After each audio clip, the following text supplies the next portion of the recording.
Alright, here we have a 2013 Dodge Dart.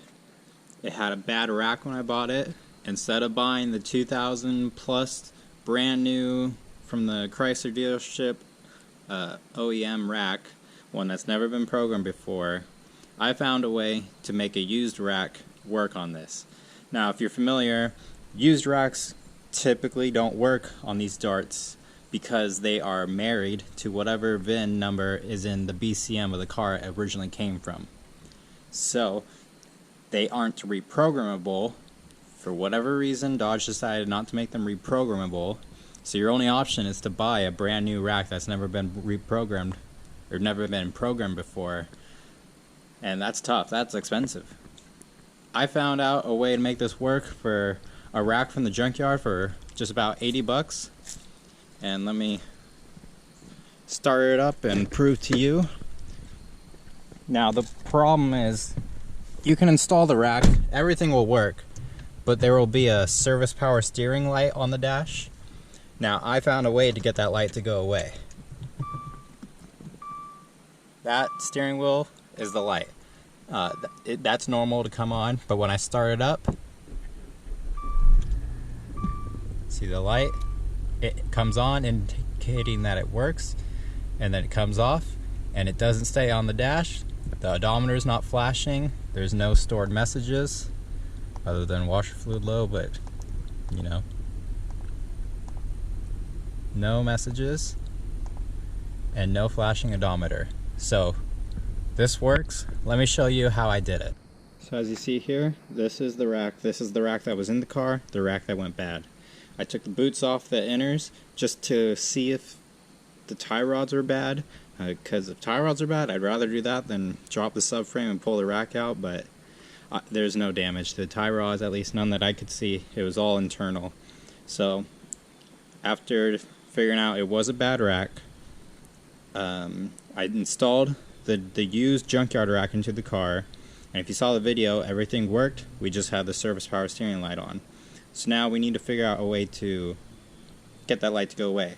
So to do that, I took off this. This is for the steering angle sensor. I believe that I thought that this is where the programming was stored in this. I had a friend over. He has access to that technical service data, so we were looking through some wiring diagrams and figured out that the CAN bus wire is not these. There's 3 wires here. He actually, we didn't see the wiring diagram for these 3 wires, but it's not here. Instead, the CAN bus comes from these yellow wires. These 3 wires here, the white and black I think that is, or white and gray, I believe that one was the ground, but the 2 yellow wires were the CAN bus, and that is where the information is talking to the car BCM. So that means you don't need to pull that out.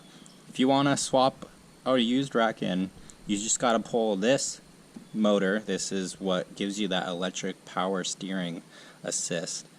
Pull this motor, unplug your wires from the car like you normally would to pull a rack out. And then you also have to just make sure you transfer all the wires over. So I'm going to pull this off of the rack and walk you through it. Alright, and if you do have the car in with the new rack and the old computer already up there, and if you're now figuring this out, we were able to swap this motor without having to drop the subframe and pull the rack out again. There is enough room. You just pull the exhaust pipe that's in the way, and then you can barely squeeze your fingers in there to pull these out.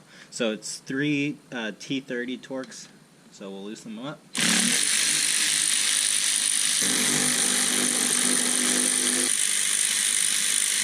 Then you just gotta wiggle it out, and then it slides right out. Inside there is this plastic bushing, so you want to make sure it's attached to one of the sides. I found it easier just to leave it attached to the rack. You got to kind of line it up, and then it just fits in. So we got the motor here. It's kind of heavy. Those 3 bolts You can see the back side, maybe. And so right now, you can't actually remove it. It's stuck, so we gotta unclip this. I believe I need a screwdriver, so let me grab that. Alright, once you remove this out of the way, very easy, just use a screwdriver, pop it out, or use your fingers if you have enough finger strength. That pops right out, so then we're just attached here to the steering angle sensor. So there's a red tab here, I don't have it anymore, but you just pry that out, and then you can stick your screwdriver in, press the button, and lift up, and there we go. Now this is completely free of the rack, and this is, as we said, it's just for the steering angle sensor. The motor actually stores the VIN information. So this is where all the programming is. So this is really simple. You just go to your new rack, you're gonna line it up, and also one of them needs the bolt in all the way. You won't be able to do it with it attached, but you'll be able to figure that out. And then bolt it up, plug everything back in, and you're good to go. It's really as easy as that. I can't believe no one has posted anything about that before, because I looked and looked and could not find anything. But it really is just as simple as this motor. This has the programming. I found a post where a guy was saying, well, why can't I just have the dealership swap this in onto the refurbished rack they put in? And basically no one answered, and he never followed through. And yeah, really, I mean, I guess no one's tried it, because if it doesn't work, then if you're paying someone else, that's thousands of dollars to pay someone for something that didn't work. And if you're doing it yourself, then that's just a bunch of time, because you have to drop the subframe to pull the rack out that didn't work, and then order a $2,000 one when it's a lot of work. So I guess that's why no one's done it before. But it really is as easy as that. So if you're following along on the 3 videos I made on the start, thanks to that, me and my friend, we were able to figure it out together. That really saved me a bunch of money. I was just going to sell it as is and just take the loss, because with that light on the dash, you're not going to get full asking price for it. I can tell you that. But with everything fixed now, and especially for being able to fix it under $100 with a junkyard part, that's a score. So thank you for watching, and I'll see you in the next one.